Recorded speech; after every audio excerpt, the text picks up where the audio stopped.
నమస్తే, welcome to వారధిని Vijayawada నుంచి అందిస్తున్నాం. నేను దీప్తి. కొత్త రాజధాని, కొత్త అమరావతి, కొత్త అసెంబ్లీ పరిస్థితి చూస్తే అదిరిందయ్యా ఆంధ్రప్రదేశ్ పరిస్థితి అనేటట్టుంది ప్రస్తుతం వాతావరణం. అయితే ఇవాళ నుంచి ప్రారంభమైన అసెంబ్లీ సమావేశాలు కాసేపు పక్కన పెడితే ఇవాళ ఫస్ట్ డే కాబట్టి గవర్నర్ ప్రసంగంతో ముగిసినా సరే రేపటి నుంచి వాడి వేడి చర్చకు అసెంబ్లీ ప్రాంగణం మొత్తం ఎమ్మెల్యే రోజాని అలవ్ చేస్తారా చేయరా, అలాగే ఇవాళ ఎమ్మెల్సీ ఎలక్షన్స్ కోసం దాఖలు చేసిన లోకేష్ సంగతి, అలాగే ప్రస్తుతం నడుస్తున్న రాజకీయ పరిణామాల సంగతి, వీటన్నిటిని దృష్టిలో ఉంచుకొని ఇవాళ విజయవాడ టీవీ9 స్టూడియోకి వారధికి గెస్ట్ గా విచ్చేశారు టీడీపీ ఎమ్మెల్యే నిమ్మల రామానాయుడు. మనతో ఇప్పుడు రైట్ నో ఉన్నారు. హలో అండి, నమస్తే. నమస్తే. సో మరి మీరు ఇవాళ మన వారధి గెస్ట్ తో మాట్లాడాలి అనుకుంటే మీరు కాల్ చేయాల్సిన నంబర్స్ 086624343442 లేదా మీరు skype.com లోకి లాగిన్ అయ్యి tv9.varadhi అనే ఐడికి కనెక్ట్ అవ్వచ్చు. ఇన్ కేస్ మీ సిస్టమ్ కి కనుక వెబ్ క్యామ్ సపోర్ట్ చేయకపోతే కాల్ డిస్కనెక్ట్ అవుతుంది. మాట్లాడేటప్పుడు మీ వాల్యూమ్ ని కాస్త వాల్యూమ్ సౌండ్ తగ్గించి ఇన్ఫాక్ట్ మ్యూట్ లో పెట్టుకొని మాట్లాడితే మీ క్వశ్చన్స్ క్లియర్ గా మన గెస్ట్ కి అర్థం అవ్వచ్చు అండ్ మీ కాల్ కూడా డిస్కనెక్ట్ అవ్వడానికి స్కోప్ ఉండదు. ఇవన్నీ ఒక ఎత్తు అయితే మీరు మాట్లాడాలనుకున్నప్పుడు అడగాలి అని అనుకున్న క్వశ్చన్స్ ని వీలైనంత క్రిస్ప్ గా షార్ట్ గా ఉంటే ఎక్కువసేపు మీరు అడిగిన దానికి మన గెస్ట్ వాళ్ళ మాట్లాడడానికి స్కోప్ ఇస్తే కూడా సంభాషణ ఇంకా బాగా క్యారీ అవుతుందని అనుకుంటూ let me have my first question. Mean while మీరు కాల్ చేస్తూ ఉండొచ్చు. సార్ ఎలా ఉంది సార్? ఫస్ట్ టైం నూతన రాజధానిలో, అది కూడా అసెంబ్లీ సమావేశాలు ఫస్ట్ టైం జరగడం, మీరు పార్టిసిపేట్ చేయడం, ఆ అనుభూతి అంతా ఎట్లా ఉంది? ఈరోజు చూసినట్లయితే తెలుగు జాతి చరిత్రలో మరి ఒక మరుపురానిటువంటి రోజు అని మనం భావించవచ్చు. ఎందుకంటే ఆ రోజు ఏదైతే శాతవాహనులు శాసనాలు చేసినటువంటి నేల ఏదైతే ఉందో మళ్ళీ తిరిగి ఈరోజు మన గడ్డ మీద, మన నేల మీద మన శాసనాలు మనం చేసుకునేటువంటి అవకాశం ఈరోజు మన అసెంబ్లీ ద్వారా మనకు కలుగుతుందనేటువంటి సాటిస్ఫాక్షన్ లెవెల్ అయితే మా అందరిలోనూ కూడా, ఎమ్మెల్యేలు అందరిలో కూడా చాలా ఉంది. ఎందుకంటే ఆ రోజు మనందరికీ తెలుసు రాష్ట్ర విభజన జరిగినటువంటి పరిస్థితి. ఆ రోజు రాష్ట్రాన్ని విభజిస్తూ కనీసం రాజధానికి భూమి ఎక్కడో కూడా చూపించకుండా ఆ రోజు రాష్ట్రాన్ని విభజించినటువంటి పరిస్థితుల్లో మరి గౌరవ ముఖ్యమంత్రి నారా చంద్రబాబు నాయుడు గారిని, ఎందుకంటే మనందరం కూడా ముందుగా ఆయన అభినందించాలి. ఎందుకంటే అటువంటి పరిస్థితుల్లో ఆంధ్రప్రదేశ్ రాష్ట్రంలో ఉన్నటువంటి 13 జిల్లాలకు కూడా మరి ఒక జడలో పువ్వు ఏ రకంగా అయితే అందంగా ఉంటుందో ఆ రకంగా ఆయన 13 జిల్లాలకి ఒక అమరావతిని ఆయన సెలెక్ట్ చేయడం, మరి దాన్ని కూడా 2.5 సంవత్సరాల్లో ఎన్నో సంక్షోభాలు ఆయనకి ఎదురైనప్పటికీ కూడా ప్రతి సంక్షోభాన్ని కూడా ఒక అవకాశంగా ఆయన మార్చుకుని ఈవేళ అమరావతి నిర్మాణానికి, అందులో ప్రత్యేకించి ఈవేళ అసెంబ్లీని మేము చూసాం. నిజంగా అత్యంత అద్భుతంగా అక్కడ అరేంజ్మెంట్స్ కానీ, సౌండ్ సిస్టమ్ కానీ, సిట్టింగ్ అరేంజ్మెంట్ కానీ, ఆ అట్మాస్ఫియర్ కానీ ఇదంతా కూడా చూస్తూ ఉంటే నిజంగా 192 రోజుల్లో అసెంబ్లీని నిర్మాణం చేయడం అంటే సామాన్యమైన విషయం కాదు. ఎందుకంటే మేము ఇలా ఒక ఇల్లు నిర్మాణం చేసుకోవాలంటే మాకు 2 సంవత్సరాలు పడుతుంది. అటువంటిది 192 రోజుల్లో ఆ రోజు అందరూ కూడా పూర్తి చేస్తారంటే ప్రతిపక్ష వాళ్ళు ఆ రోజు ఎక్కడవుతుందిలే అని చెప్పి అనుకున్న వాళ్ళు కూడా అడగాల్సిన క్వశ్చన్స్ కూడా ఇంకా చాలా ఉన్నాయి. నేను మిమ్మల్ని అడుగుతున్నాను. మీరు వాళ్ళు సత్య కాల్ చేశారు, కువైట్ నుంచి. స్కైప్ కాలర్ సిద్ధంగా ఉన్నారు. ఎస్ సత్య, మాట్లాడండి. నమస్కారం రామానాయుడు గారు. నేను 2 క్వశ్చన్లు అడుగుతానండి. ఒకటి, రోజా గారిపై మీరు తీసుకున్న నిర్ణయం సరైనది. ఇంకో సంవత్సరం పాటు వేసిన ప్రాబ్లం లేదండి. ఎందుకంటే మిగిలిన ఎమ్మెల్యేలు అన్నా సరే కొంచెం క్రమశిక్షణతో ఉండి వాళ్ళ యొక్క భాష వేషధారణ అంతా సరిగ్గా మంచి సందేశం అందించే విధంగా ఇంకో సంవత్సరం తీసుకున్న తప్పులేదు.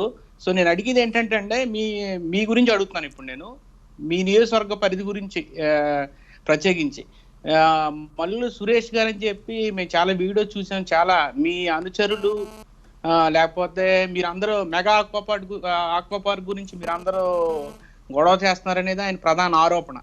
ఆరోపణలో నిజం ఉందా లేదా? సో నెక్స్ట్ రీసెంట్ ఇంకొక వీడియో ఒకటి చూసాము, వృద్ధుల మీద దాడి చేయించారు పాలకొల్లు ఎమ్మెల్యే నిమ్మల రామానాయుడు అనేది ప్రధాన ఆరోపణ అండి. సో ఎందుకంటే మీరు మెగా ఆక్వా ఫుడ్ బాధితులు రీసెంట్ గా పవన్ కళ్యాణ్ గారిని కలిశారు. మీరు ఎందుకు కలవారా, మీరు పవన్ కళ్యాణ్ ఎవరు కలమన్నారు మిమ్మల్ని, మీరు కొట్టారని కొంతమంది వృద్ధులు వీడియో ఒకటి చేసి మేము చూసాం రీసెంట్ గా. సో దాని గురించి మీరు వివరణ ఇవ్వండి కొంచెం. Thank you sir. రైట్ సత్య గారు. సత్య గారు, మీరు ప్రధానంగా 2 అంశాలను ప్రస్తావించడం జరిగింది. ఒకటి రోజా గారిది. వాస్తవంగా చూసినట్లయితే నిజంగా రోజా గారి యొక్క ప్రవర్తన కానీ ఈవేళ సాటి మహిళలే తలదించుకునేటువంటి విధంగా ఆమె ప్రవర్తన అసెంబ్లీలో మేము చాలా దగ్గర నుండి మేము ఆమెని చూడడం జరిగింది. ఎందుకంటే పాపం ఆ రోజు అనిత గారి అని పట్ల మీరు కానీ చెప్తున్న మాటలు, కాకపోతే మ్యానిపులేట్ చేశారు అన్నది రోజా వాదన. మ్యానిపులేట్ చేయవలసినటువంటి అవసరం ప్రత్యేకించి మాకు ఎవరికి కూడా లేదు. ఎందుకంటే మేము మ్యానిపులేట్ చేయడం, మీ మీడియాలోనూ మీరందరూ కూడా చూడడం జరిగింది. ఆ రోజు ఆమె వచ్చి మధ్యలో ఆమె చేసిన అవాభావాలు ఏదైతే గౌరవ మంత్రివర్యులు సుజాత గారిని ఉద్దేశించి కానీ, అదేవిధంగా ఎవరైతే ఎమ్మెల్యే సాటి ఎమ్మెల్యే దళిత ఎమ్మెల్యే అని కూడా చూడకుండా ఆమెను కించపరిచేటువంటి విధంగా, అది కూడా ఆమె పట్ల వ్యక్తిగతమైనటువంటి వ్యాఖ్యలు చేసి కించపరిచేటువంటి విధంగా ఆమె ప్రవర్తించినటువంటి తీరు నిజంగా మా ఇంటికి వెళ్ళినా, నేను ఆ రోజు అసెంబ్లీ ఇంటికి వెళ్తే ఇంటి దగ్గర కూడా ఇంట్లో ఉన్నటువంటి మహిళలు కూడా అన్నారు, ఏంటి రోజా గారి ప్రవర్తన ఆ రకంగా ఉందని. అంటే ఆ రకంగా అందరి కూడా ఆ రోజు రోజా గారి మీద తీసుకున్నటువంటి నిర్ణయం ఏదైతే ఉందో అది సబబు అని చెప్పేసి మరి ప్రజలందరూ కూడా భావించినటువంటి పరిస్థితి. మరి అయితే ఈ రేపు భవిష్యత్తులో రోజా గారు ఏంటంటే ఏదైతే అనిత మీద వ్యక్తిగతమైనటువంటి వ్యాఖ్యలు ఏదైతే చేశారో దాని మీద ప్రివిలేజ్ కమిటీ ఒక 1 year సస్పెండ్ చేయమని రికమెండ్ చేయడం జరిగింది. అయితే దానికి స్పీకర్ గారు ఇంకా నిర్ణయం తీసుకోవాల్సినటువంటి అవసరం అయితే ఉంది. అదే ఇంకా చాలా ఆసక్తి రేకెత్తిస్తుంది, ఏం చేస్తారు స్పీకర్, ఏం చెప్తారు. రోజా గారు ఏంటంటే అది ఏదైనా బేషరతుగా మేము, ఎందుకంటే ఇప్పుడు నిజంగా ఇంతకాలం అయినప్పటికీ కూడా ఆమె ఎక్కడ కూడా బేషరతుగా నేను పొరపాటు చేశాను, తప్పు చేశాను అనేటువంటి క్షమాపణ చెప్పినటువంటి పరిస్థితి ఇప్పటి వరకు మేము చూడాల. అంచేత ఆమె ఏ రకంగా బేషరతుగా క్షమాపణ చెప్తుంది లేకపోతే చెప్పదారా లేరా అనేటువంటి విషయం మీదే రేపు ఆ సస్పెన్షన్ ఆధారపడి ఉంటుంది ఒకటి. రెండవది ఏంటంటే ఇంకోటి ఆక్వా మెగా ఫుడ్ పార్క్ గురించి చెప్పారు. నిజంగా ఇప్పుడు ఎవరైతే సత్య గారు నిజంగా ఏంటంటే వాస్తవాలు మనం కూడా తెలుసుకోవాల్సిన అవసరం ఉంది. ఇప్పుడు మీరు ఎవరైతే పేరు చెప్పారో ఆ పేరు గల వ్యక్తి ఎవరో క్యారెక్టర్ ఏంటి, ఎందుకంటే అతను ఒక బ్లాక్మెయిలరు. అతను ఏంటంటే ఎవరైతే పాలకొల్లో నా నియోజకవర్గంలో మరి కేవలం వృద్ధాశ్రమం అని పేరు పెట్టి నిజంగా ప్రతిరోజు కూడా ₹1,000 కలెక్ట్ చేసుకుంటూ అతను దాన్ని ఆ కలెక్ట్ చేసిన అమౌంట్ను కూడా ఈ టైం కూడా ఖర్చు పెట్టకుండా వృద్ధుల కోసం చేయకుండా ఉన్నటువంటి పరిస్థితి మీద ఎంక్వైరీ చేస్తూ ఉన్నారు. అతను కూడా ఏంటంటే మనలో కూడా ₹2 కోట్ల స్థలం ఏదైతే అతను వృద్ధాశ్రమం పక్కనని చెప్పి, అంటే వృద్ధాశ్రమం అని పేరు చెప్పాడు కానీ అందులో ఉండేవాళ్ళు ఎనమండుకుని వాళ్ళ చుట్టాలను పెట్టుకుని మెయింటెనెన్స్ చేసుకునేటువంటి పరిస్థితి. దాని పక్కనే విలువైనటువంటి స్థలం 40 సెంట్లు ఉంటే దాన్ని కబ్జా చేయడానికి ప్రయత్నం చేసినటువంటి పరిస్థితి. దానికి ఆటోమేటిక్గా దానికి లెటర్స్ ఇవన్నీ కూడా మాకు కూడా అప్లై చేసినటువంటి పరిస్థితి. అంచేత ఏంటంటే అటువంటి వ్యక్తులు ఏదైనా ఆరోపణలు చేసినప్పుడు అందులో వాస్తవం ఎంత అనేది దయవుంచి మీరందరూ కూడా అర్థం చేసుకోవాల్సిన అవసరం ఉంది. ఎందుకంటే ఆక్వా పార్క్ అనేది ప్రభుత్వ పరంగా తీసుకున్నటువంటి నిర్ణయం తప్ప అదేదో మా నియోజకవర్గానికి సంబంధించినటువంటిది కాదు. ఆక్వా పార్క్ నిర్మాణం చేసినా నిర్మాణం చేయకపోయినా మా పాలకొల్లు నియోజకవర్గానికి సంబంధించిన విషయం కాదు. ఎందుకంటే మీరు ఎవరైతే వ్యక్తి చెప్పారో ముందు ఆ వ్యక్తి యొక్క క్యారెక్టర్ని మీరు అనలైజ్ చేసుకుంటే వాస్తవాలన్నీ కూడా బయటకు వస్తాయి. అతను ఎందుకంటే 2 విషయాలు అడ్డపెట్టుకుంటాడు సత్య గారి, అర్థం చేసుకో. 2 విషయాలు, ఒకటి ఎక్కడో ఏదైనా ఇష్యూ జరిగితే అంటే అతను వ్యక్తిగతంగా ఏదైనా లాభం కావాలంటే ఈ వృద్ధుల్ని ఒక షెల్టర్ కింద వాడుకోవడం, అదేవిధంగా ఆక్వా పార్క్ని ఒక షెల్టర్ కింద వాడుకోవడం, తనకు సంబంధం లేకుండా తను చేసేటువంటి నేరాలకన్నింటికి కూడా ఒక షెల్టర్గా 2 విషయాలని దృష్టిలో పెట్టుకుని చేస్తూ ఉన్నాడు. అతను ఆల్రెడీ ఏంటంటే అతని మీద ఉన్నటువంటి కంప్లైంట్స్కి కేసులకి కూడా దగ్గర అతను అప్పుడే 5 months 4 months నుంచి పరారిలో ఉన్నాడు. నిజంగా అటువంటి వ్యక్తి గురించి మీలాంటి పెద్ద వ్యక్తులు మాట్లాడడం అనేది మంచిది కాదు. దయచేసి వాస్తవాలు కూడా అర్థం చేసుకోమని సత్య గారిని కూడా శివ లైన్ లో ఉన్నారు తెనాలి నుంచి ఫోన్ కాల్ లో. శివ చెప్పండి.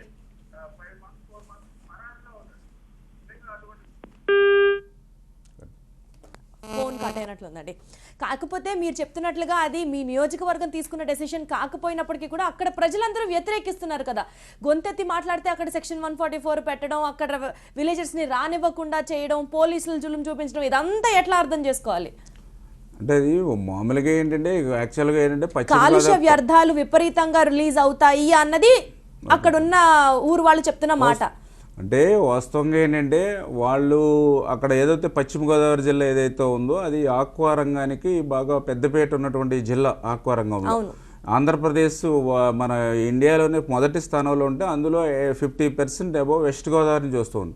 అంచేత అక్కడ పశ్చిమ గోదావరి జిల్లాలో ఉన్నటువంటి రొయ్యల రైతులు ఎవరైతే ఉన్నారో వాళ్ళని ఆదుకోవాలనేటువంటి ఉద్దేశంతో ఈవేళ ప్రభుత్వం అక్కడ ఆక్వా పార్క్ని తీసుకురావడం జరిగింది. అయితే ఏంటంటే స్థానికంగా అక్కడ ఉన్నటువంటి ప్రజలు దాన్ని వ్యతిరేకించడంలో కూడా తప్పులేదు. ఎందుకంటే గతంలో ఇటువంటి ఫ్యాక్టరీస్ని పెట్టి పొల్యూషన్ అయినటువంటి పరిస్థితులు అక్కడ ఉన్నాయి. అందుకనే ఎందుకంటే అక్కడ వాళ్ళందరూ భీమవరం వ్యతిరేకిస్తున్నారు. యనమదూరు డ్రైన్ ఉంది. నిజంగా గతంలో చాలా బాగుండేది. ఇప్పుడు ఆ యనమదూరు డ్రైన్ చూసినట్లయితే కనీసం దాంట్లో మనం దాని పక్కంలో కూడా నడవలేనటువంటి పరిస్థితి అక్కడ ఉంది. అదేవిధంగా మొగల్తూరు డ్రైన్ ఉంది, అది కూడా అలా కలుషితమైనటువంటి పరిస్థితి.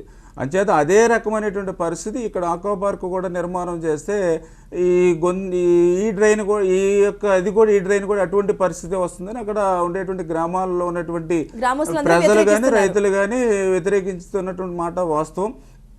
అయితే దాన్ని ఏంటంటే మేము కూడా ప్రభుత్వ పరంగా ఏంటంటే వాళ్ళని ఎడ్యుకేట్ చేసి వాళ్ళ అవేర్నెస్ క్రియేట్ చేసి వాళ్ళకి ఏంటంటే ఏమాత్రం కూడా నష్టం లేకుండా ఇవాళ ప్రభుత్వం ఒక ఫ్యాక్టరీ గురించి ప్రజల్ని ఇబ్బంది పెట్టాలనేటువంటి ఆలోచన ఇవాళ చంద్రబాబు నాయుడు గారికి కానీ మాకు కానీ ఎట్టి పరిస్థితుల్లో లేదు. వాళ్ళ ఆమోదంతో ఏదైనా ఫ్యాక్టరీ నిర్మాణం జరుగుతుంది తప్ప వాళ్ళకి ఇంట్రెస్ట్ లేకుండానో వాళ్ళని బలవంతంగా రుద్దే ప్రసక్తి లేదు. చంద్రబాబు నాయుడు గారు కూడా చెప్పారు, ఒకవేళ పొల్యూషన్ అవుతుందని అంటే కనుక సముద్రం దగ్గరికి నేరుగా వాళ్ళు వేరే ఆల్టర్నేటివ్ కూడా మేము వర్క్స్ కూడా చేస్తానని చెప్పడం జరిగింది. ఏదేమైనప్పటికీ కూడా అక్కడ ఉండేటువంటి స్థానికులకి ఏదైతే ఉందో వాళ్ళకి ఇబ్బంది లేకుండా చేసేటువంటి బాధ్యత 100%. Hope for the best. అయితే మనతో మాట్లాడడానికి నెక్స్ట్ కాలర్ ప్రమోద్ కొలంబస్ నుంచి స్కైప్ కాల్ లో సిద్ధంగా ఉన్నారు. ఎస్ ప్రమోద్. హలో ఎవ్రీవన్ అండి. ఇంకా టీడీపీ ఎన్ని రోజులండి ఈ వారసత్వ రాజకీయాలను ప్రోత్సహిస్తుంది? మొన్నేమో బామ్మర్దని బాలకృష్ణను దించారు, మళ్ళీ ఇప్పుడేమో కొడుకని ఇతను దించారు, మళ్ళీ కొన్ని రోజులు అయితే మళ్ళీ బాలకృష్ణ కొడుకుని దించుతారు. ఇంకెన్ని రోజులండి ఈ వారసత్వ రాజకీయాలు? అండ్ మోర్ ఎవర్ ఇప్పుడు మళ్ళీ కాంట్రవర్సీ నడుస్తుంది జేసీ ట్రావెల్స్. మీరు అదే కాంగ్రెస్ లో ఉన్నప్పుడు ట్రావెల్స్ గురించి అగెనిస్ట్ గా మాట్లాడారు. అదే ఇప్పుడు మీ పార్టీలో అయినప్పుడు మాత్రం ఒక్కరు కూడా నోరు తెరిచి మాట్లాడట్లేదు. అండ్ లోకేష్ కి మినిస్ట్రీ ఎలా వస్తాయండి? అతని కన్నా చాలా మంది నాయకులు ఉన్నారు టీడీపీ పార్టీలో. సో వాళ్ళకి రాదు, కానీ అందరు ఏమన్నంటే సత్తా ఉంది లోకేష్ కి అంటారు. పట్టుమని ఒక పావు గంట సేపు మాట్లాడలేడండి తెలుగులో. తనకి మినిస్ట్రీ ఏంటండి? రైట్ ప్రమోద్, అడిగారు కదా క్వశ్చన్స్, ఒకసారి విందాం ఏం చెప్తారు.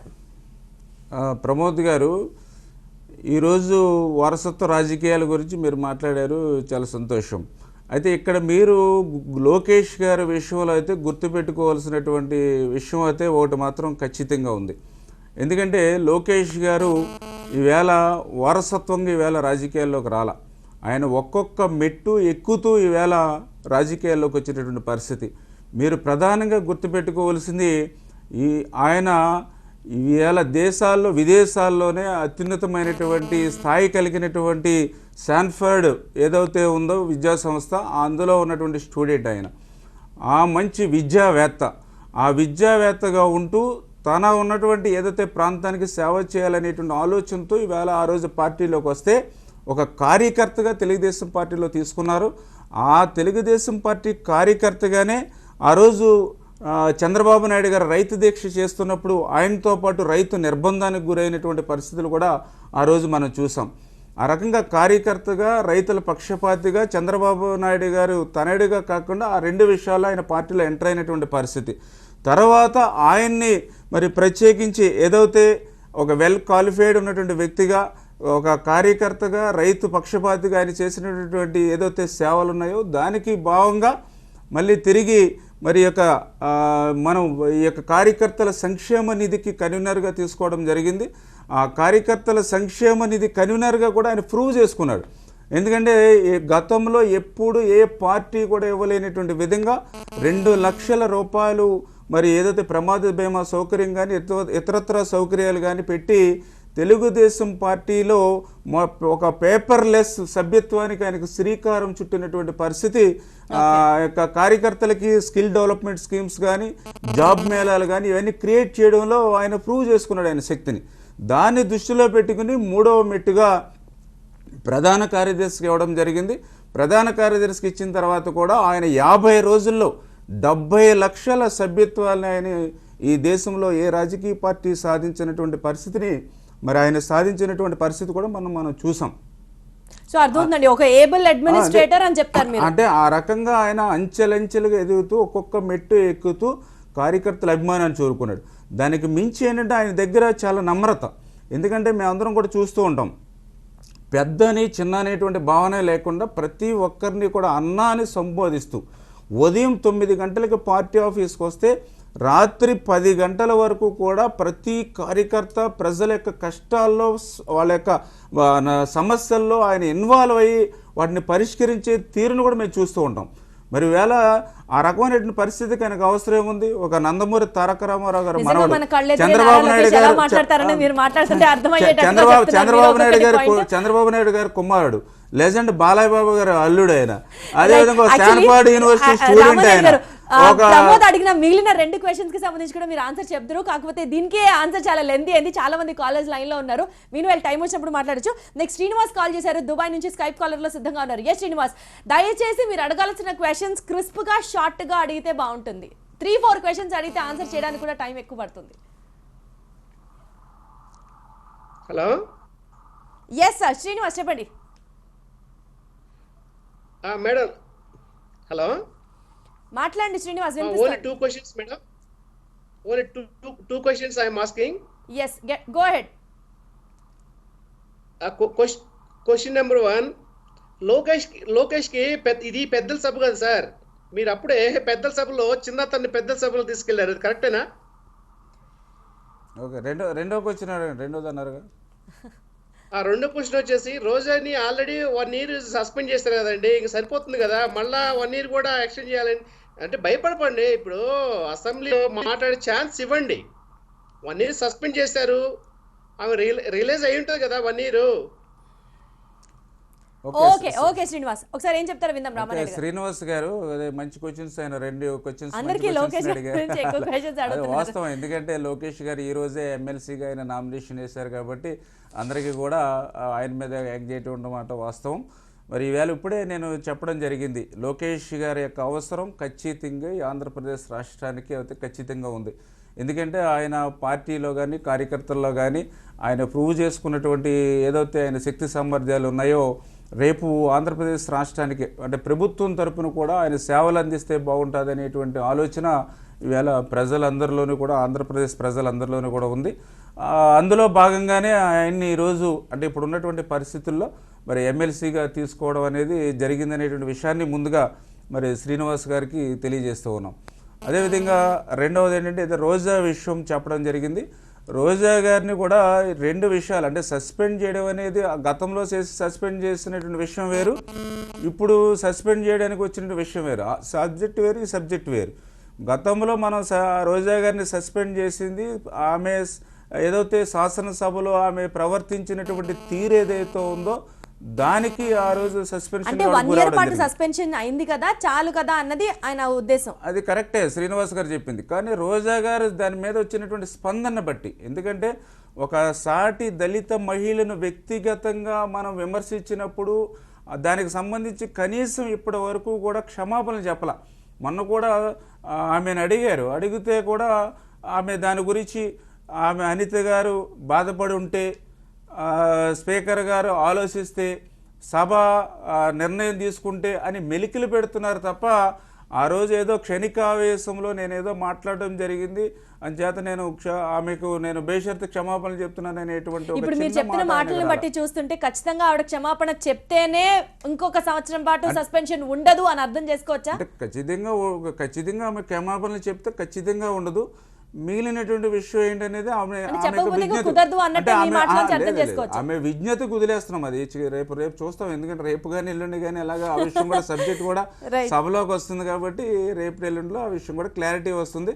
ఏదైనా రోజా గారి విజ్ఞత మీద ఆధారపడి ఉంటుంది, ఆమె సస్పెన్షన్ ఉంటుందా లేదా స్పీకర్ గాని ఆ టైంలో ఆయన తీసుకున్న డెసిషన్ మీద ఆధారపడి ఉంటుంది. ఎనీవేస్, నెక్స్ట్ మనతో మాట్లాడడానికి బాబు కువైట్ నుంచి స్కైప్ కాల్ లో సిద్ధంగా ఉన్నారు. ఎస్ బాబు.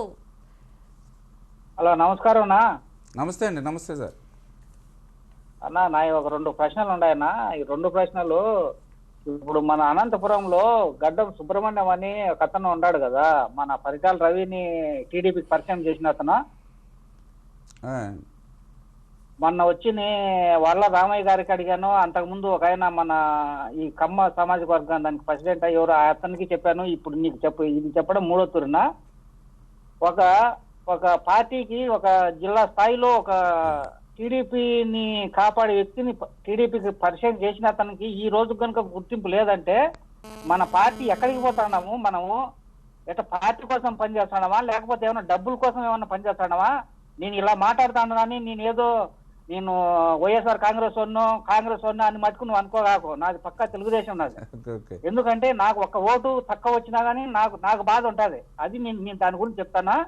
మీరు ఎందుకు అతనికి ఒక ఎమ్మెల్సీ పదవి మీరు ఎందుకు లేకుండారు? రెండోది వచ్చేసి అన్న ఒక పక్కన రైట్ బాబు గారు ఒకసారి ఏం చెప్తారు విందాం. పయ్యావులు కేశవులు ఉన్నాడు. పయ్యావులు కేశవులకు ఏమి మీరు ఎందుకు ఇవ్వడం లేదా? ఆయనకు ఒక మంత్రి పదవి కానీ ఏదైనా కానీ. సరే ఒకసారి రామారెడ్డి గారు ఏం చెప్తారో విందాం. బాబు గారు రైట్, మీ క్వశ్చన్ అర్థమవుతుంది. ఎస్, అంటే ప్రధానంగా బాబు గారు అడిగిన విషయాల్లో రెండు ఉన్నాయి. ఎవరైతే పార్టీ కోసం కష్టపడి పని చేస్తూ ఉన్నారో వాళ్ళకి అవకాశాలు రావాలనేటువంటి భావన బాబు గారు తీసుకురావడం జరిగింది. ఈవేళ తెలుగుదేశం పార్టీలోనే కష్టపడి పనిచేసేటువంటి వాళ్ళకి సరైనటువంటి న్యాయం జరుగుతుంది అనేది ఒక్క తెలుగుదేశం పార్టీలోనే. ఎందుకంటే గతంలో మిగిలినటువంటి పార్టీలు చూసాం, ఎక్కడో లాబింగ్లు చేసుకునే లేకపోతే పైరవీలు చేసుకుంటేనే పదవులు వచ్చేటువంటి పార్టీలు వేరు. తెలుగుదేశం పార్టీ అంటే క్రింది స్థాయి నుంచి కూడా పనిచేసినటువంటి వాళ్ళకే. ఎందుకంటే ఈరోజు కూడా ఏదైతే ఎమ్మెల్సీలు ఉన్నాయో ఈవేళ మాకు ఇతర పత్రికలు ఏవైతే ఉన్నాయో వాళ్ళు కూడా చెప్తూ ఉన్నారు మాతోటి, నిజంగా మీరు ఏదైతే ఎమ్మెల్సీ సెలక్షన్ ఏదైతే చేశారో ఎక్కడ పేరు పెట్టడానికి కూడా లేకుండా సామాజిక వర్గాల పరంగా పార్టీకి గత 10 సంవత్సరాలు ఎవరైతే కష్టపడి పనిచేశారో వాళ్ళందరినీ కూడా మంచి సెలక్షన్ చేశారని చెప్పేసి మరి మాకు వ్యతిరేకంగా ఉన్నటువంటి పత్రికలకు సంబంధించినటువంటి సోదరులు కూడా మాతో ఈరోజు చెప్పినటువంటి పరిస్థితి ఉంది. అయితే ఈవేళ బాబు గారు చెప్పినట్లు ఖచ్చితంగా కేశవ్ గారు నిజంగా ఆయన మంచి నాయకుడు, మంచి వాగ్దాటు ఉన్నటువంటి వ్యక్తి. ఆయన అవసరాన్ని గుర్తించే ఎమ్మెల్సీకి ఇవ్వడం జరిగింది. దయవుంచి బాబు గారు గుర్తించాలి. ఆయన సభలో ఆయన యొక్క అవసరాన్ని గుర్తించి ఎమ్మెల్సీగా ఆయనకు అవకాశం ఇవ్వడం జరిగింది. భవిష్యత్తులో కూడా మీరు అనుకున్నటువంటి కోరిక కూడా ఎప్పుడైనా ఆయన మంత్రిగా మీరు కూడా ఎప్పుడైనా మళ్ళీ చూడవచ్చు. ఆ కోరిక కూడా నెరవేరేటువంటి అవకాశాలు కూడా ఉన్నాయి. రామారెడ్డి గారు, నారా లోకేష్ ఒక మంచి శాస్త్రవేత్త, విద్యావేత్త అని చెప్పారు ఇందాక. అలాగే ఒక ఏబుల్ అడ్మినిస్ట్రేటర్ అని ఇన్ని లక్షణాలు సరిగ్గా చెప్తున్నారు. కాకపోతే ప్రజలందరూ అడిగే పాయింట్ ఏంటంటే చట్టసభల్లో ఆయనను ఇంట్రడ్యూస్ చేయడానికి ఇలా దొడ్డిదారి వాడడం ఎందుకు? డైరెక్ట్గా ఎలక్షన్లో ఆయన పోటీ చేయొచ్చు కదా అనేది ప్రజలు చెప్తున్నారు. దీనికి ఏం చెప్తారు? అంటే ఇప్పుడు ఉన్నటువంటి పరిస్థితులు మీ అందరికీ కూడా తెలుసు. ఈవేళ ఆంధ్రప్రదేశ్ కొత్తగా ఏర్పడిన నవ్యాంధ్రప్రదేశ్ రాష్ట్రం, ఈ రాష్ట్రంని ఇప్పుడిప్పుడే 2.5 సంవత్సరాల పసిపిల్ల లాంటి ఈ రాష్ట్రాన్ని వేళ చంద్రబాబు నాయుడు గారు ఒక అమ్మలా సాగుతున్నటువంటి పరిస్థితి మనం చూస్తూ ఉన్నాం. ఇటువంటి పరిస్థితుల్లో మళ్ళీ ఆయన్ని ఒక ఎమ్మెల్యేగా మనం పంపించడం కోసం మళ్ళీ ఒక శాసనసభ్యుడిని రాజీనామా చేయించి మళ్ళీ అక్కడ ఎన్నికలు పెట్టి అక్కడ తీసుకురావాల్సినటువంటి అవసరం అయితే లేదు. ఎందుకంటే ప్రత్యామ్నాయం ఉంది. ఈవేళ ఎమ్మెల్సీ ప్రత్యామ్నాయం లేకపోతే అప్పుడు సెకండ్ ఆల్టర్నేటివ్గా మనం అటువంటి పరిస్థితి తీసుకున్న తప్పులేదు. కానీ ఆల్టర్నేటివ్ ఉన్నప్పుడు పరిస్థితుల్లో ఒక శాసనసభ్యుడు రాజీనామా చేసి మళ్ళీ ఎన్నికల్లో తీసుకున్న అవసరంలా. ఒక నిజంగా అలా ఎన్నికల్లో తీసుకోవాలంటే నారా లోకేష్ బాబు గారు మరి చంద్రబాబు నాయుడు గారి తర్వాత మళ్ళీ పెద్ద మెజార్టీతో గెలిచేటువంటి నాయకుడు. అందులో ఎవరికి ఎటువంటి డోకా లేదు, అనుమానం అవసరంలా. కేవలం ఏంటంటే ఇప్పుడు ఉన్నటువంటి మన ఆర్థికమైనటువంటి స్థితిలో కానీ మన యొక్క మైండ్ సెట్ అంటే ఇప్పుడు చంద్రబాబు నాయుడు గారు ఆలోచన అంతా కూడా నిరంతరం ఈ ఆంధ్రప్రదేశ్ రాష్ట్రాన్ని ఏ రకంగా అభివృద్ధి చేయాలనేటువంటి ఆలోచన. అంటే ఈవేళ 29 రాష్ట్రాలు ఏదైతే ఇండియాలో ఉన్నాయో అందులో అత్యంత పేద రాష్ట్రంగా ఉన్నటువంటి ఆంధ్రప్రదేశ్ని రేపు 2022 వచ్చే సమయానికి భారతదేశంలో అభివృద్ధి చెందినటువంటి 3 రాష్ట్రాల్లో ఒకటిగా నిలపాలి. రేపు 2029 వచ్చే సమయానికి అభివృద్ధి చెందినటువంటి రాష్ట్రాల్లో మొదటి స్థానంలో నిలపాలి. 2050 వచ్చే సమయానికి ప్రపంచంలోనే ఒక అత్యున్నతమైన రాష్ట్రంగా నిలపాలనేటువంటి ఆలోచనతో ఆయన పనిచేస్తున్నప్పుడు ఇటువంటి అవసరం లేనటువంటి విషయాలన్నీ కూడా అవసరం లేదు. మనకు ఆల్టర్నేటివ్ ఎమ్మెల్సీలు ఉన్నాయిగా. ఇప్పుడు లేనటువంటి పరిస్థితులు అయితే మనం డైరెక్ట్ గానే ఎలక్ట్ చేసుకోవచ్చు. గతంలో లాగా ఇప్పుడు గతంలో రాజశేఖర రెడ్డి గారు ఆ రోజు జగన్మోహన్ రెడ్డి తీసుకురాలప్పుడు వివేకానంద రెడ్డి బలవంతంగా రాజీనామా చేయడానికి ప్రయత్నం చేశారు. ఈవేళ ఏదో వారసత్వ రాజకీయాలు ఇవన్నీ చెప్తున్నారు. ఈవేళ వైఎస్ఆర్ పార్టీ ఆ రోజు విజయమ్మ గారిని మళ్ళీ అసెంబ్లీకి పోటీ చేయించడం జరిగింది, సుబ్బారెడ్డి గారిని పోటీ చేయించడం జరిగింది, మరి అవినాష్ రెడ్డి గారిని పోటీ చేయించడం జరిగింది, మరి ఆయన బావమరిది రవీంద్రారెడ్డి గారిని పోటీ చేయించడం జరిగింది, ఆయన ఆత్మబంధు కేవీపీ. కానీ అవన్నీ కూడా వాళ్ళ కుటుంబమే. అంటే ఇక్కడ చంద్రబాబు నాయుడు గారి దగ్గర అటువంటి పరిస్థితి లేదు. ఈవేళ లోకేష్ బాబు గారు ఒక్కొక్క మెట్టు ఎక్కుతూ గత 2009 నుంచి పని చేసుకుంటూ వస్తే ఈ స్థాయికి వచ్చాడు ఆయన. నిజంగా ఆయన డైరెక్ట్గా వస్తే ఆ రోజు 2009 ఆయన వచ్చాడు. 2009 నుంచి కుప్పం ఇన్ఛార్జిగా నుంచి పనిచేసి ఈ రోజు ఈ స్థాయికి రావడానికి, ఒక ఎమ్మెల్సీ కావడానికి ఈ రోజు దగ్గర 10 సంవత్సరాలు పట్టింది దానికి ఎమ్మెల్సీ. రైట్ అండి. నెక్స్ట్ మనతో మాట్లాడడానికి వెంకట్ చెన్నై నుంచి స్కైప్ కాల్ లో సిద్ధంగా ఉన్నారు. వెంకట్ గారు చెప్పండి. హలో నమస్తే వెంకట్ గారు, చెప్పండి సార్. నమస్తే సార్. నేను ముఖ్యంగా 2 విషయాల్లో కొంచెం మాట్లాడాలనుకుంటున్నా. హలో చెప్పండి సార్. ఫస్ట్ది మన అసెంబ్లీ అతి తక్కువ కాలంలో పూర్తి చేయడం. Okay hello okay okay sir చెప్పండి, వినపడుతుంది. హలో చెప్పండి సార్ వెంకట్ గారు. రెండవది మా ప్రియతమ నాయకుడు బలరాం గారికి ఎమ్మెల్సీ సీట్ ఇవ్వడం. Hello hello hello sir. Right Venkat గారు, ఈ 2 అంశాల గురించి మాట్లాడతారు. వెంకట్ గారు ఇప్పుడు ఇందాక నేను చెప్పినట్లుగా నిజంగా ఈవేళ తెలుగు ప్రజలందరిలోనూ కూడా చాలా ఆనందం ఉంది. ఎందుకంటే ఈవేళ ఏదైతే రాష్ట్రానికి రాజధాని చూపించలేనటువంటి పరిస్థితుల్లో చంద్రబాబు నాయుడు గారు అమరావతిని సెలెక్ట్ చేసుకోవడం ఒకటి, సెలెక్ట్ చేసుకున్న తర్వాత కూడా దాని నిర్మాణానికి అవసరమైనటువంటి భూమిని కూడా, ఎందుకంటే ఆ రోజు 33,000 ఎకరాలు ఈవేళ ల్యాండ్ పూలింగ్ ద్వారా, ఎందుకంటే ఎక్కడ కూడా ఒక లాఠీ ఛార్జీ లేకుండా, ఒక నిరసన లేకుండా 33,000 ఎకరాలు ల్యాండ్ పూలింగ్ చేయడం అనేది నాకు తెలుసుంటే ప్రపంచంలో ఎక్కడ చూడాల, ఒక ఆంధ్రప్రదేశ్ రాష్ట్రంలోనే చూడడం జరిగింది. దానికి గల కారణం ఏంటంటే చంద్రబాబు నాయుడు గారి మీద రైతులకు ఉన్నటువంటి విశ్వాసం, నమ్మకం. దాన్ని ఈవేళ చంద్రబాబు నాయుడు గారు నిలబెట్టుకున్నారు.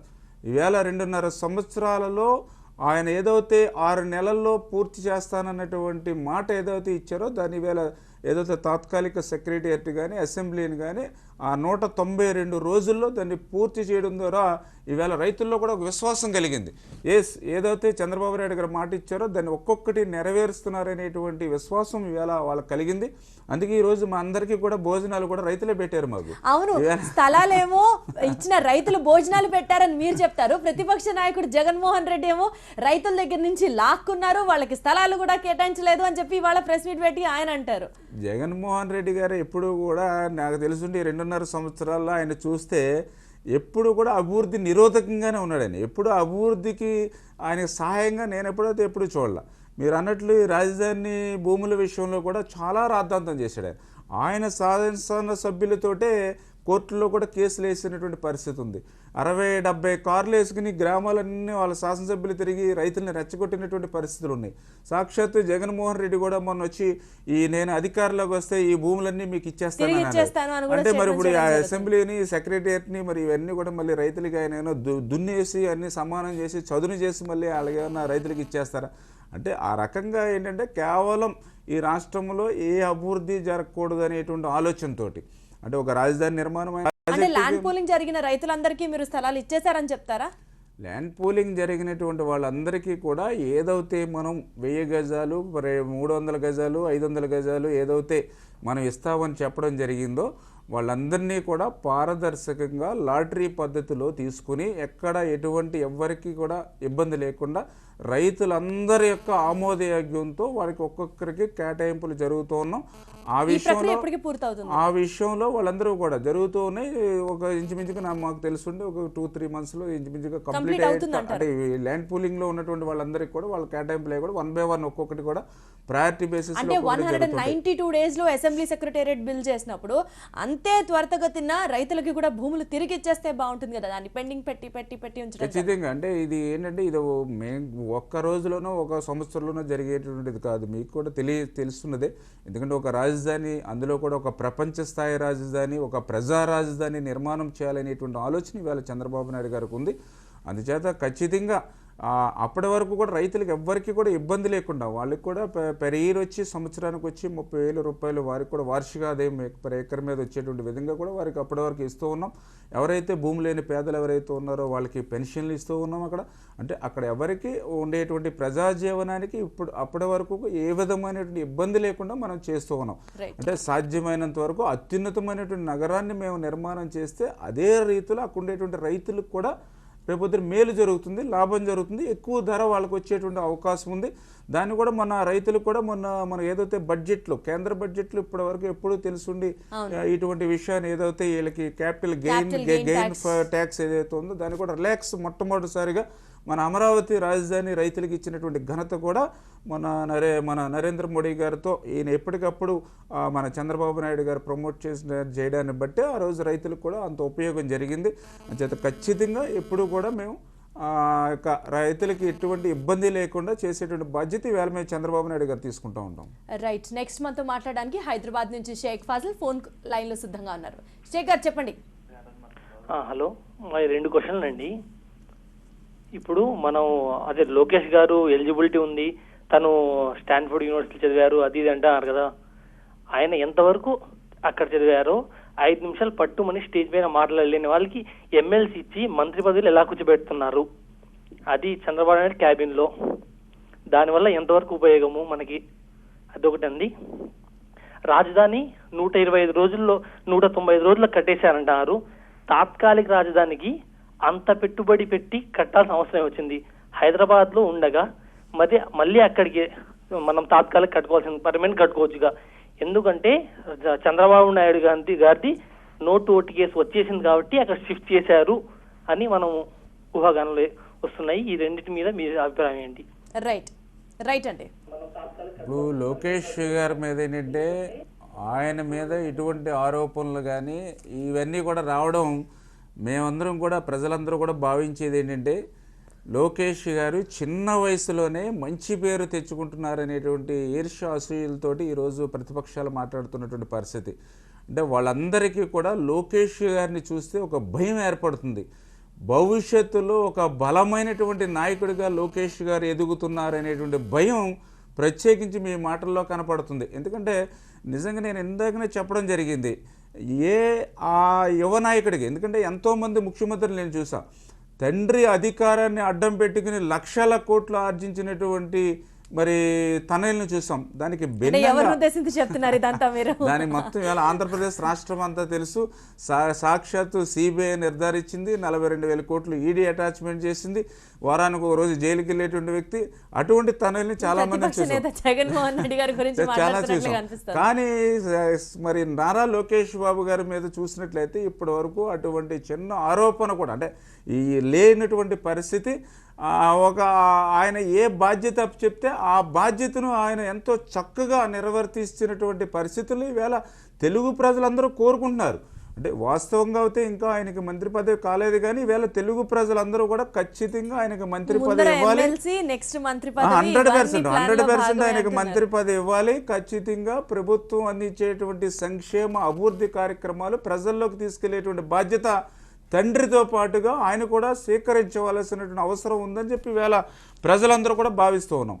ఇంకా రెండవది ఏంటంటే, మీరు ఇక్కడ తాత్కాలికమైనటువంటి భవనాలు నిర్మాణం అవసరమా?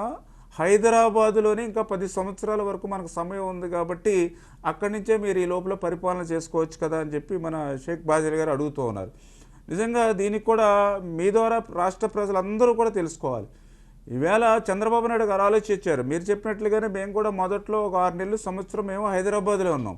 కానీ భౌగోళికంగా చూసినట్లయితే హైదరాబాద్ నుంచి ఈవేళ ఆంధ్రప్రదేశ్ 300 నుంచి 1800 కిలోమీటర్ల దూరాన్ని ఉంది. ఎక్కడో హైదరాబాద్లో కూర్చుని ఇక్కడ ఆంధ్రప్రదేశ్ రాష్ట్రాన్ని పరిపాలించడం అనేది ప్రభుత్వ సంక్షేమ అభివృద్ధి కార్యక్రమాలు ఆఖరి వరుసలో కూర్చున్న వాడికి, ఆఖరిని భోజనం తినేవాడికి కూడా అందాలి అంటే ఖచ్చితంగా ఈ ప్రాంతానికి వచ్చే పని చేయాలనేటువంటి ఆలోచనతో చంద్రబాబు నాయుడు గారు ఇక్కడికి రావడం జరిగింది.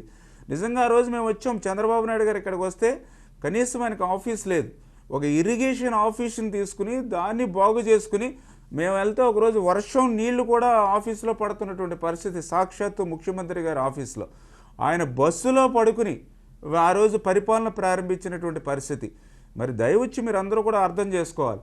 ఈవేళకి కూడా ఏదైతే వైఎస్ఆర్ పార్టీ జగన్మోహన్ రెడ్డి గారు పొరుగు రాష్ట్రంలో ఉండి ఈవేళ ఆంధ్రప్రదేశ్ రాష్ట్రం గురించి ఆయన మాట్లాడుతూ ఉన్నాడు. ఆయన ఇల్లు కానీ ఆయన ఆఫీస్ కానీ అన్నీ కూడా అక్కడే ఉన్నటువంటి పరిస్థితి.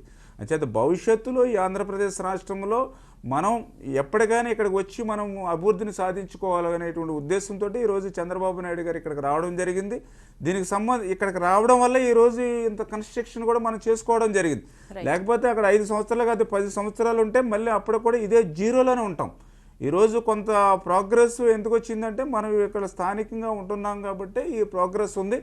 అదే మనం మీరు చెప్తున్నట్లుగా హైదరాబాద్లోనే 10 సంవత్సరాలు ఉంటే 11వ సంవత్సరంలో మళ్ళీ ఇక్కడ గుడారాలు వేసుకుని మళ్ళీ మనం అదే రకమైన అంచేత ఖచ్చితంగా మీరు చంద్రబాబు నాయుడు గారు ఈవేళ మన దగ్గరకు వచ్చి కష్టమైన నష్టమైన మనతో ఉండి మరి ఇటువంటి అభివృద్ధికి ఆయన చూసిగా ఉంటున్నారు కాబట్టి ఖచ్చితంగా మనం ఆయన్ని అభినందించాలి. ఆయనకి బాసటగా నిలవలసిన అవసరం మన మీద ఉంది. రైట్, నెక్స్ట్ మనతో మాట్లాడడానికి రాజేష్ రెడ్డి సిద్ధంగా ఉన్నారు చెన్నై నుంచి ఫోన్ కాల్లో. ఎస్ రాజేష్ రెడ్డి గారు చెప్పండి. నమస్తే మేడం. నమస్తే. హలో నమస్తే అండి రాజేష్ రెడ్డి. రామనాయుడు గారు నమస్తే అండి. నమస్తే సార్. మీరు ఇదే రోజా గారి ఇష్యూ హలో చెప్పండి సార్.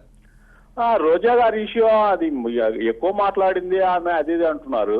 మరి బోండా ఉమామహేశ్వరరావు వచ్చేసి కోస్తా నరుకుతా అండి అని ఈ విధంగా మాట్లాడారు కదా, అతని మీద ఏం చర్యలు ఇట్లాంటివి ఏం తీసుకోరా మీరు? అంటే మీ పార్టీ అధికారంలో ఉండే వాళ్ళు ఆ విధంగా, అధికారం లేని వాళ్ళకి ఈ విధంగా చేసి ఇంకొక 5 మంది ప్రత్యేక హోదా అడగడం వల్ల ఏమి ఇబ్బంది లేదు కదా. అసెంబ్లీలో అడగడానికే కదా ఒక అసెంబ్లీ, ఒక కమిటీ సమావేశం మనం అసెంబ్లీ ఈ రోజు మనం రన్ చేస్తున్నామంటే ఆ దాంట్లో అడగడానికే కదా, అది ప్రజల్లో పోయి చెప్పుకోవడానికా? అధికార పార్టీని ప్రతిపక్షం అనేది ఎప్పుడు ప్రశ్నిస్తానే ఉంటారనమాట. దీంట్లో ఏమన్నా తప్పుందా అండి? తప్పు ఏం లేదే. మీరు రాజకీయ నాయకులు మీ గుండెల మీద చేతులు వేసుకొని చెప్పండి ఎవరిది తప్పు ఎవరిది రైట్ అని. ఓకే రాజేష్ రెడ్డి గారు, మీ ప్రశ్న నాకు అర్థమైంది. ఇప్పుడు ఏదైతే రోజా గారిని విషయం, అదేవిధంగా బొండా మన ఉమ్మగారి విషయం మీరు చెప్పడం జరిగింది. ఈ 2 విషయాలని కూడా మీరు ఒక్కసారి పరిశీలన చేస్తే, ఆ రోజు బొండా ఉమ్మగారు నిజంగానే మీరు మాట్లాడినప్పుడు తర్వాత రోజు ఆయన ఆ మాటల్ని వెనక్కి తీసుకున్నారు. అదేవిధంగా దానికి క్షమాపణ కూడా చెప్పడం జరిగింది.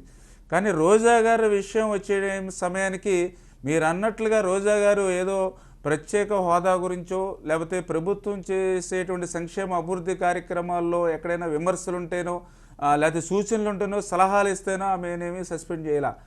ఆమె ఆ రోజు సాక్షాత్తు ముఖ్యమంత్రి గారిని, ఎందుకంటే వయసులో ఎంతో పెద్ద అయినా 24 గంటలకి 18 గంటల పైబడి కష్టపడి పనిచేసేటువంటి ముఖ్యమంత్రి గారి గురించి ఇవాళ ఆంధ్రప్రదేశ్ రాష్ట్రంలో అందరికీ ఎంతో గౌరవం ఉంది. అటువంటి ముఖ్యమంత్రి గారిని పట్టుకుని కామా సీఎం అని అనడం, అదేవిధంగా ఒక దళిత మంత్రి సుజాత గారిని పట్టుకుని గోర్లు చూపించు, ఎందుకంటే మనం ఆ రోజు చూసాం కార్లని చూపిస్తూ అహాభావాలు ఆ రోజు టీవీల్లో అందరూ కూడా చూడడం జరిగింది. ఆ రకమైనటువంటి ఒక అసభ్యమైనటువంటి ప్రవర్తన బొచ్చే చౌదరి గారిని పట్టుకుని నిజంగా శాసనసభలో మేము ఎవ్వరూ ఎప్పుడు విననటువంటి బూతులు రోజా గారు నోటంటా వచ్చినటువంటి పరిస్థితి మేము అసెంబ్లీలో విన్నాం.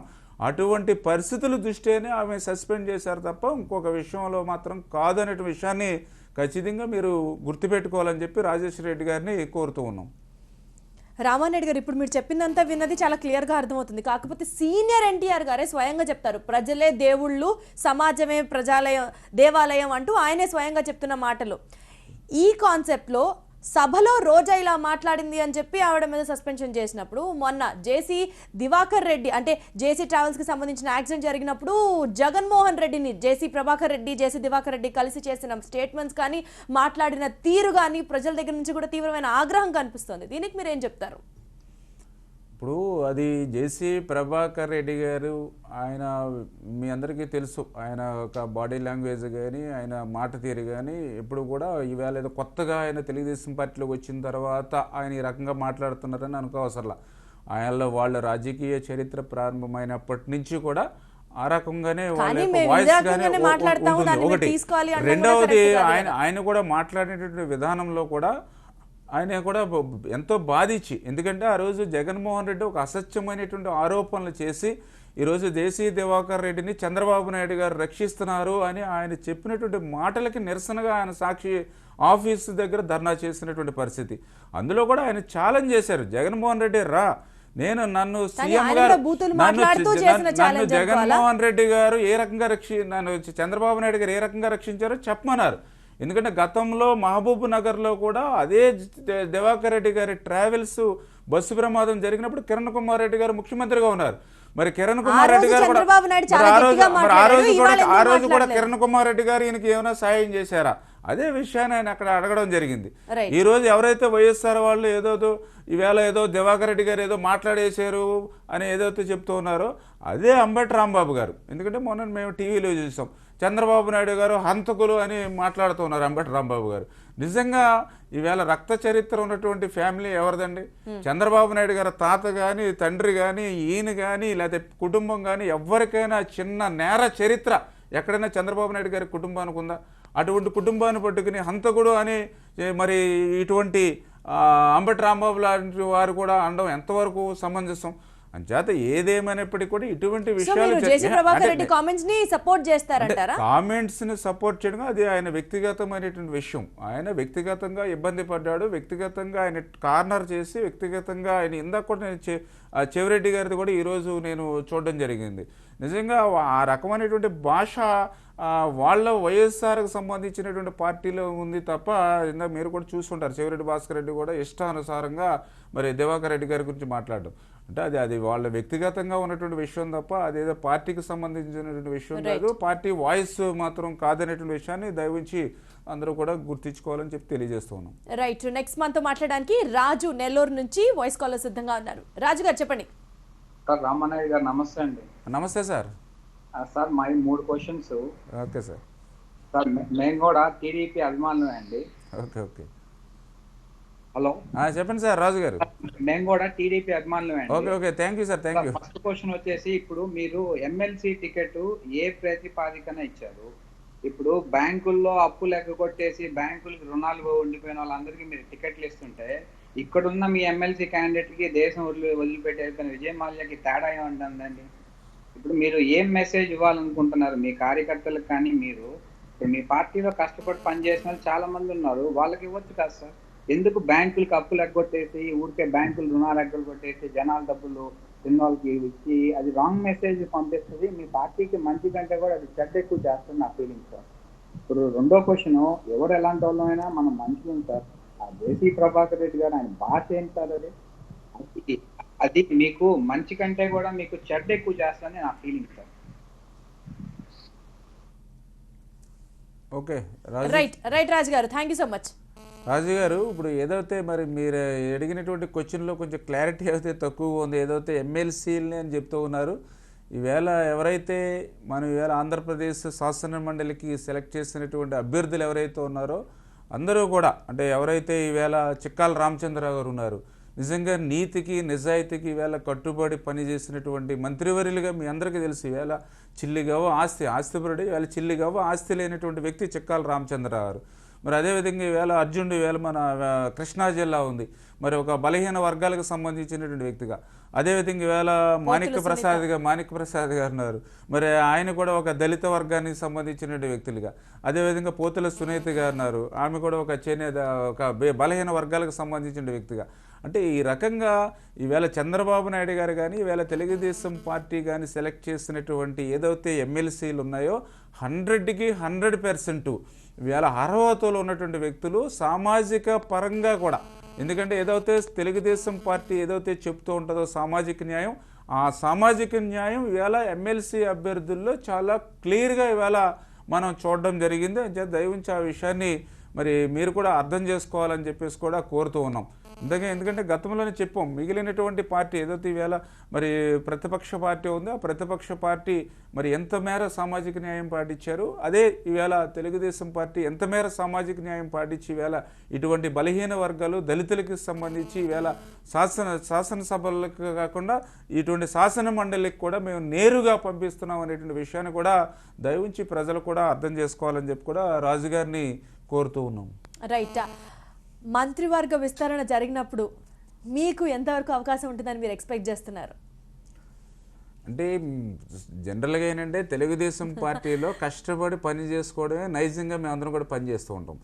పదవులను ఆశించి కాదు, పదవులను ఆశించి కాదు, అధికారాన్ని ఆశించి కాదు.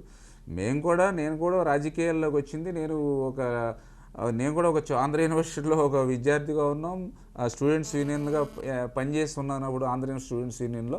అదేవిధంగా కాలేజీలో లెక్చరర్గా పనిచేసినప్పుడు ఏపీ ఆక్టాలో పనిచేసాం. అదేవిధంగా రైతుల సమస్యల పట్ల రైతు వేదిక అధ్యక్షుడిగా రైతుల సమస్యల పట్ల ఎన్నో ఉద్యమాలు చేసి పోలీసులు అడ్డి దెబ్బలు తిన్నటువంటి పరిస్థితులు ఉన్నాయి.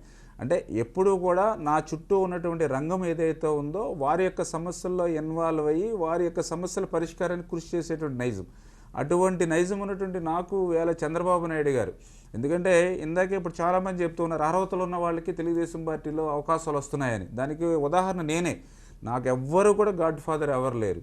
మా తల్లిదండ్రులు కానీ తాతలు కానీ ఎవ్వరు కూడా రాజకీయాల్లో లేరు. ఉన్న పదవితో చాలా హ్యాపీగా ఉన్నాం, ఇంకా ఎక్కువ ఎక్స్పెక్ట్ చేయట్లేదు అంటారు సింపుల్ గా చెప్పాలంటే. మేము అంత కష్టపడి పనిచేసుకుంటూ వచ్చాం. ఈ రోజు చంద్రబాబు నాయుడు గారు కూడా మా మీద నమ్మకంతో ఒక రాష్ట్ర ప్రధాన కార్యదర్శిగా తెలుగుదేశం పార్టీ ప్రధాన కార్యదర్శిగా జనరల్ సెక్రటరీగా అవకాశం కల్పించారు. నాకు ఇచ్చినటువంటి అవకాశాలకి నేను ఎప్పుడు కూడా న్యాయం చేసేటువంటి విధంగా పనిచేస్తూ ఉంటాం. పదవులు ఇవ్వడం అనేది చంద్రబాబు నాయుడు గారు ఆయన ఇష్టాలను బట్టి ఉంటుంది. మా వరకు మా పని మేము చేసుకుంటే రైట్. నెక్స్ట్ మనతో మాట్లాడడానికి భాష దుబాయ్ నుంచి స్కైప్ కాల్ లో సిద్ధంగా ఉన్నారు. భాష గారు చెప్పండి. నమస్కారం సార్. నమస్తే అండి భాష గారు. సార్ ఇవాళ నేను 2 విషయాలు మీకు చెప్పాలనుకుంటున్నాను సార్. చెప్పండి సార్. సార్ ఇవాళ మన ఆంధ్రప్రదేశ్ లో మనం తెలంగాణతో విడిపోయిన తర్వాత మనం బాగుపడటం చూడలేక మన అపోజిషన్ లీడర్లు చేస్తున్నటువంటి వ్యాఖ్యలు చాలా దౌర్జన్యకరం సార్ మన ఆంధ్రప్రదేశ్ లో. ఎందుకంటే మనకి ఎటువంటి స్టాండర్డ్ లేకపోయినా సరే మనం చాలా తక్కువ సమయంలోనే మనం అసెంబ్లీ స్థాపించుకుని మనం వాళ్ళ అసెంబ్లీ పెట్టుకోవడం జరిగింది. 126 రోజులు 130 రోజుల్లోనే మనం వాళ్ళ చేసుకోవడం జరిగింది. అలా చేస్తున్న తరుణంలో కూడా వీళ్ళు మనల్ని ఎలా తొక్కేయాలనే దాని మీద ఈ రాజకీయ పరిణామాలు మనకు కనపడుతున్నాయి. రెండో విషయం వచ్చేసి ఇవాళ దివాకర్ రెడ్డి గారి బస్సు అని అందరు చెప్తున్నారు. హలో సార్, దివాకర్ రెడ్డి గారి బస్సు అని చెప్పి అందరు చెప్తున్నారు. యాక్సిడెంట్ జరగడం అది సర్వసహజనం సార్. ఎవరైనా సరే 100కి 100 మంది ప్రయాణిస్తున్న రూట్ లో ఒక యాక్సిడెంట్ జరగడం అది సర్వసహజనం సార్. అది జరగకూడదు, అది దౌర్భాగ్యం.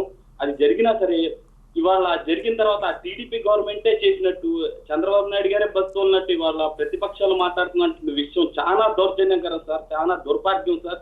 మన ఆంధ్రప్రదేశ్ లో ఇటువంటి రాజకీయ అపోజిషన్ లో ఉండటం మనకి చాలా సిగ్గుచేటు సార్. నెక్స్ట్ విషయం వచ్చేసి ఇవాళ మన ఆంధ్రప్రదేశ్ లో చాలా మంది ఇప్పుడు మన చంద్రబాబు నాయుడు గారు చేస్తున్నటువంటి పాలన నచ్చకపోతే రోడ్ల మీదకి వచ్చి ధర్నాలు చేస్తాం చాలా జరుగుతాయి సార్. అటువంటి ధర్నాలు ఇప్పుడు దాకా నేను చూడలేదు సార్. న్యూస్ నేను రోజు చదువుతూనే ఉంటాను, అయినా సరే ఆ న్యూస్ లో కూడా ఎప్పుడు కనపడలేదు చంద్రబాబు నాయుడుకి విరుద్ధంగా చేస్తుంది. ప్రతిపక్ష నాయకులే ఇటువంటి ధర్నాలు చేయకపోయినా సరే వాళ్ళు మీడియా ముందుకు మాట్లాడి ఆ ప్రజల్లో ఒక వెల్యువేషన్ అనేది క్రియేట్ చేస్తున్నారు సార్. ఎందుకంటే ప్రజలు మొత్తం వైఎస్ఆర్సీపీ మీద తిరిగిపోవాలని చెప్పి వాళ్ళు క్రియేట్ చేస్తున్నారు సార్. దాన్ని ఈ సోషల్ మీడియాలో కూడా చాలా అటువంటి వీడియోలు మేము చూడటం జరిగింది. 4-5 రోజులు బట్టి దివాకర్ రెడ్డి గారు కూడా చాలా రైట్. భాష గారు, మీరు ఒక హార్డ్ కోర్ టీడీపీ ఫ్యాన్ లాగా కనిపిస్తున్నారు. మొత్తానికి ఏం చెప్తారు రామారెడ్డి గారు? భాష గారు చెప్పినట్లుగా అంటే టీడీపీ అభిమానిగానే కాదు, ఎందుకంటే ఈరోజు ఎవరైతే తెలుగు ప్రజలు ఎవరైతే ఉన్నారో వాళ్ళ భావనను కూడా ఈవేళ భాష గారు చెప్పడం జరిగింది. ఎందుకంటే ఈవేళ కష్టాల్లో ఉన్నటువంటి ఆంధ్రప్రదేశ్ రాష్ట్రాన్ని ఈవేళ చంద్రబాబు నాయుడు గారు అభివృద్ధి పదంలో నడపాలని ఒక కసి పట్టుదలతో ఈవేళ చంద్రబాబు నాయుడు గారు పనిచేస్తూ ఉంటే ఆయనకి సహకరించవలసినటువంటి ప్రతిపక్షం, ఎందుకంటే ఈవేళ ఎన్నికలు అనేది 5 సంవత్సరాలకు ఒకసారి వస్తాయి. ఆ 5 సంవత్సరాలు ఎన్నికలు ఎప్పుడో ఈరోజే వచ్చినట్లుగానే అంటే గెలిచినటువంటి మరుసటి రోజు నుంచే జగన్మోహన్ రెడ్డి గారు, ఎందుకంటే మరి ఆయన మేము అసెంబ్లీలో కూడా చూస్తూ ఉంటాం ఆయన బాడీ లాంగ్వేజ్ కానీ ఆయన బిహేవియర్ కానీ ఆయన మాట్లాడితేనే సభను జరగనిస్తారు, ఆయన మాట్లాడకపోతే సభను జరగనివ్వరు. ఆయన ఏదైనా వెల్లోకి దూసుకెళ్ళమని ఆయనే ఎమ్మెల్యేస్ని ఆయనే స్వయంగా ప్రోత్సహిస్తూ ఉంటారు. అంచేత అటువంటి జగన్మోహన్ రెడ్డి గారు ఆయన యొక్క వైఖరి, అదేవిధంగా ధర్నాలు రాస్తారోకోలు తప్పదు, ఎవరైనా చేసుకోవచ్చు. ఎందుకంటే ప్రజల్లో ఏదైనా ఇబ్బంది ఉంటే దాన్ని ఎగ్జిబిట్ చేయడానికి అది ఒక మార్గం ప్రజాస్వామ్య పద్ధతిలో. కానీ మనం చూసాం విశాఖ సమ్మిట్, ఎందుకంటే దేశ విదేశాల నుంచి ఎంతోమంది ప్రతినిధులు ఇవాళ ఆంధ్రప్రదేశ్ రాష్ట్రం వైపు చూసి విశాఖపట్నాన్ని అంత సదస్సు తీసుకుని వస్తే సరిగ్గా సదస్సు పెట్టే రోజునే అక్కడ ఒక ధర్నా కార్యక్రమానికి పిలిపోవడం ఎంతవరకు సమంజసం?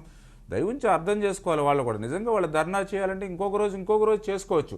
పర్టికులర్గా అటువంటి రోజుల్ని సెలెక్ట్ చేసుకోవడం అంటే వాళ్ళ ఉద్దేశం ఏంటంటే ఎవరైతే దేశ విదేశాల నుంచి వస్తున్నారో ఇది ఆంధ్రప్రదేశ్ క్షేమకరం కాదు, ఇక్కడ పెట్టుబడులు పెట్టడానికి వీలు లేనటువంటి పరిస్థితులు ఉన్నాయి అనేటువంటి భావనను వాళ్ళందరికీ కూడా కల్పించాలనేటువంటి ఉద్దేశం మరి ప్రత్యేకించి జగన్మోహన్ రెడ్డి గారిలో కనిపిస్తూ ఉంది. అంచేత ఖచ్చితంగా జగన్మోహన్ రెడ్డి గారి యొక్క వైఖరి మారాలి. ఎందుకంటే ఆయన చెప్తూ ఉంటాడు ప్రత్యేక హోదా వస్తే పరిశ్రమలు వస్తాయి అంటాడు. మరి అదే పరిశ్రమలు చంద్రబాబు నాయుడు గారు తీసుకొస్తూ ఉంటే ఎందుకు అడ్డుకుంటూ ఉంటాడు? వేళ భోగాపురం పోతే ఒక ఎయిర్పోర్ట్ వస్తుంటే దానికి వెళ్ళి అక్కడ అడ్డుకుంటూ ఉంటాడు. అలా బందర్ పోర్ట్ వస్తే దాన్ని అడ్డుకుంటూ ఉంటాడు. అదేవిధంగా మరి భీమవరం ఆక్వా పార్క్ను అడ్డుకుంటూ ఉంటాడు. అదేవిధంగా ఇవాళ తూర్పుగోదావరి జిల్లా దివీస్ ఫార్మాస్యూటికల్ ఇండస్ట్రీ వస్తే అక్కడ అడ్డుకుంటాడు. పోలవరం ప్రాజెక్టు మనందరికీ తెలుసు, అది భవిష్యత్తులో కరువు రహిత రాష్ట్రంగా మార్చేటువంటి ప్రాజెక్టు. ఒకరోజు చెప్తుంటాడు అది కేంద్రం నిర్మించాలి, మీరెందుకు నిర్మించాలి అని అంటాడు. ఇంకొక రోజు చెప్తాడు అక్కడ ఎవరైతే నిర్వాసితులు ఎవరైతే ఉంటారో ఆ నిర్వాసితుల దగ్గరికి వెళ్ళి వాళ్ళకి నష్టపరిహారం పెంచాలి అంటాడు. వాళ్ళ నాన్న సమయంలో 2,70,000 రూపాయలు ఇస్తే ఈవేళ 10 లక్షలు 13 లక్షల రూపాయలు ఈవేళ చంద్రబాబు నాయుడు గారు ఇస్తున్నటువంటి పరిస్థితి. ఇవన్నీ కూడా అవగాహన లేకుండా ఆయన చేసేటువంటి పరిస్థితి వల్ల నిజంగా ప్రతిపక్షం అంటే గతంలో ఎప్పుడూ చూడలేదు ఇటువంటి ప్రతిపక్షం అనేటువంటి భావన ఈవేళ భాషా గారిలోనే కాదు ఈవేళ తెలుగు రాష్ట్రంలో ఉన్నటువంటి ప్రజలందరిలోనే కలుగుతుంది. ఇప్పటికి మేము 2.5 సంవత్సరాలు అంటే దగ్గర హాఫ్ దాటి అవుతూ ఉంది. మరి రాబోయేటువంటి 2-2.5 సంవత్సరాలైనా జగన్మోహన్ రెడ్డి గారి వైఖరి మార్చుకుని ఒక విలువైనటువంటి సూచనలు సలహాలు ఇస్తే ఈ రాష్ట్రం మరింత త్వరితగతంగా అభివృద్ధి చెందేటువంటి అవకాశం ఉంటుంది. ఆ రకంగా ఉండాలని ఈవేళ కొత్తగా అసెంబ్లీలో మేము అడుగు పెట్టాము, కొత్త అసెంబ్లీని ఈవేళ ప్రారంభించుకున్నాం. కాబట్టి ఈ రోజు నుంచి అయినా జగన్మోహన్ రెడ్డి గారి వైఖరిలో మార్పు వస్తే బాగుంటుందని మేము కూడా తెలుగు ప్రజలుగా కోరుకుంటూ ఉన్నాం. రైట్, నెక్స్ట్ మనతో మాట్లాడడానికి చిన్న స్కైప్ కాలర్లు సిద్ధంగా ఉన్నారు. Is calling from Kuwait. చిన్న గారు చెప్పండి. హలో, నమస్తే అండి. నమస్తే అండి. నమస్తే అండి చిన్న గారు. నమస్తే అండి. మీరు తెల్లారు లెగితే మీకు రోజా వైఎస్ జగన్ గారు తప్ప ఇంకెవరు దొరుకుతలేదా మీకు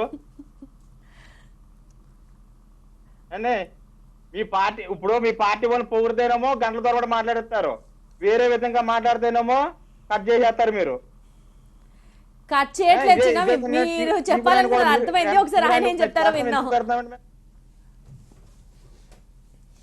ఓకే చిన్న గారు, మీరు చెప్పింది క్వశ్చన్ అర్థమవుతూ ఉంది. ఏదైతే మీరు చెప్పేది ఏంటంటే రోజా గారి విషయమా లేకపోతే జగన్ గారి విషయమే మీరు మాట్లాడుతూ ఉన్నారని చెప్పేసి.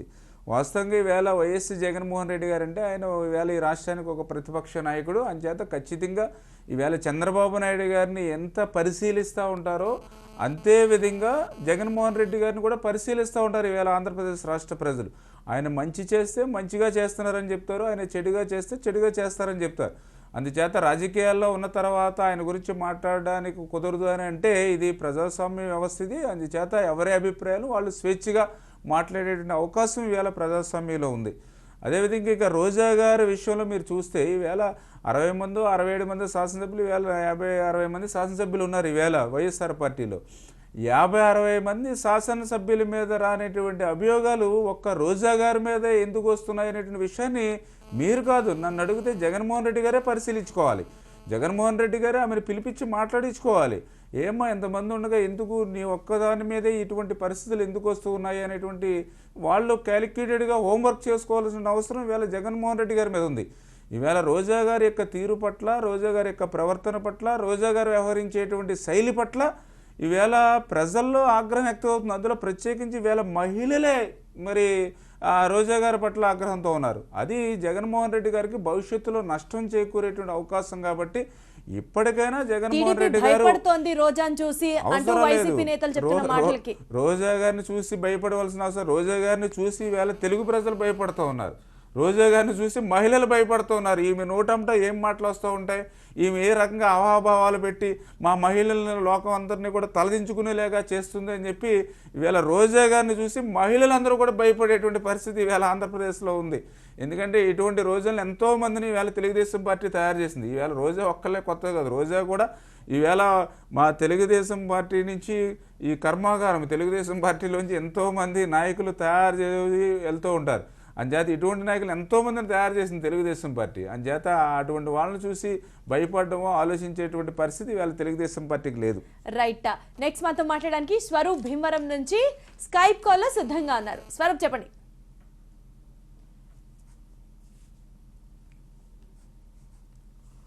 స్వరూప్ చెప్పండి. రామయ్య గారు నమస్తే అండి. స్వరూప్ గారు నమస్తే అండి. బాగున్నారా సార్? మైక్ బిహేవియర్ ఎలా ఉందండి? పరిపాలన బాగుంది సార్. చంద్రబాబు గారిని కరెక్ట్గా చేస్తున్నారు. ఎవరిని తప్పడానికి లేదు. హలో స్వరూప్ గారు, ఏంటి మీకు క్వశ్చన్ ఏంటండి? కొంచెం క్లియర్గా లేదు ఆడియో అనుకుంటాను. సో స్వరూప్ గారు మీ కాల్ కట్ అయినట్లుందండి. ఆడియో చాలా క్లియర్గా ఏమాత్రం వినిపించట్లేదు.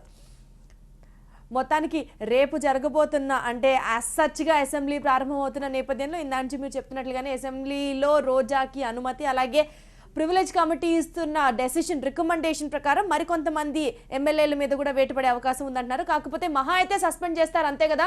వైసీపీ ఎమ్మెల్యేలు చెప్తున్న మాట అయితే ఇది. ప్రజల సమస్యలపై మా పోరాటం మేము కొనసాగిస్తాము అని బల్లగుద్ది చెప్తున్న నేపథ్యంలో దీన్ని ఎలా చూస్తారు మీరు? ఇందాక మీరు అన్నట్లుగానే ప్రజాస్వామ్యమే కదా, వాళ్ళకి మాట్లాడే అవకాశం ఇవ్వాలి కదా. తప్పనిసరిగా మాట్లాడే అవకాశం సభలో కూడా మేము కూడా కోరుకుంటూ ఉన్నాం. ఈవేళ కొత్తగా ఏర్పడినటువంటి శాసనసభలో పాత పద్ధతిలో కాకుండా ఒక నూతన పద్ధతిలో శాసనసభలో రచ్చ లేకుండా చర్చ చేయమని చెప్పి ఈవేళ మేము కూడా వాళ్ళని కూడా అడుగుతూ ఉన్నాం. ఈవేళ వైఎస్ఆర్ పార్టీ సభ్యుల్ని కూడా. ఎందుకంటే వాళ్ళు సభను అడ్డుకుంటున్నది వాళ్ళే, ఎందుకంటే చర్చను రాకుండా చేయిస్తుంది వాళ్ళే. ఈవేళ నేను కూడా ఒక సూచన, నేననే కాదు ఈవేళ చాలామంది జర్నలిస్టులు కూడా చెప్తూ ఉన్నారు, శాసనసభ జరిగితే ప్రతిపక్షానికే లాభం, శాసనసభ అడ్డుకుంటే ప్రతిపక్షానికే నష్టం. ఎందుకంటే వాళ్ళ వాయిస్ ప్రజల్లోకి వెళ్ళేటువంటి అవకాశం శాసనసభ ద్వారా వస్తుంది. కానీ ఎందుకో జగన్మోహన్ రెడ్డి గారు ఆ యొక్క అవకాశాన్ని జార విడుచుకుంటున్నారు. ఎందుకంటే గతంలో జరిగినటువంటి అసెంబ్లీ సెక్షన్స్ అన్నీ కూడా చూస్తే అసలు చర్చ క్వశ్చన్ అవర్ జరగకుండా అడ్డుకుంటున్నారు వాళ్ళు.